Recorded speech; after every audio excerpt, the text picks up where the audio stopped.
ইরানের president Ayatollah Khamenei কে মানুষ কত ভালোবাসে দেখেন, তার নাম নেওয়ার আগে তারা কান্না করে দিতেছে। إنا لله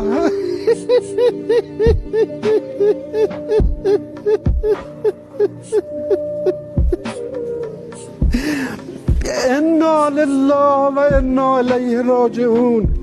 بعد از عمری مجاهدت حسینی و دائمی و خستگی ناپذیر، روح بلند و ملکوتی کوه نستوه ولایت، پدر مهربان امت، رهبر و امام مسلمین حضرت آیت الله العظما سید علی حسینی خامنه ای در راه سربلندی حرم جمهوری اسلامی ایران شهد گوارای شهادت را نوشیدند و به ملکوت اعلی پیوستند.